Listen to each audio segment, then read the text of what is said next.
Every so often we have a situation like this one where it's an interesting photo, but there's a little too much detail. We want to soften her facial features up a little bit. And the problem is, if I try and use any filter like Gaussian or Gaussian blur, even at a fairly low setting, I'm losing a little too much detail. And yeah, I could try duplicating it and lowering the opacity, but the problem is it still gets that kind of soft focus idea. So this is where one of the new CS2 filters comes to the rescue. I'm going to duplicate the background layer, Command or Control J, and this time when I go to blur, I'm going to use surface blur. Now this is a pretty smart blur because what it does is it tries to look for definite edges and leave those alone. Now when the setting's really high, it almost has a very strange kind of cartoony looking quality. But see what's happening? See how her eyes, okay, that was a little too far. Her eyes and the shape of her nose and her lips, those haven't been affected. That's actually kind of a cool effect there, but that's not what we're talking about.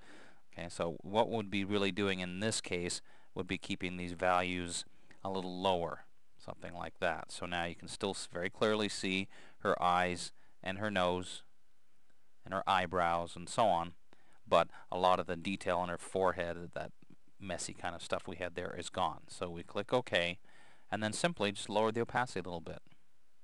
And as we do, let's lower down and then compare the original with now.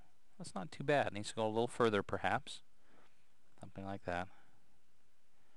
See, it does a nice job. It's still looking a little artificial, but that's okay because we can always lower the opacity. Now, of course, we could also add a layer mask if we wanted to and be more selective to say, for example, I don't want it on her hair at all. So let's take our paintbrush, make it a little bigger, and basically mask that part completely so that this effect we're getting with the blurring doesn't affect that at all. Okay, something like that. So let's look at, again, the original and now. It's a subtle difference, but that's the point. That's what we're going for, is try and make it just different enough that we remove some of those obvious blemishes without blurring out too much detail. So check it out.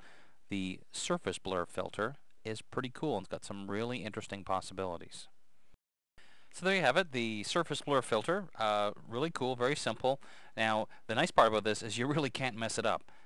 Oh, okay, well you can if you go a little bit too far in the settings. So just make sure you take advantage of the preview and use small settings and play around with the opacity, and you too can remove all the blemishes and look completely natural just like this. Okay, I'm Dave Cross. We'll see you next time.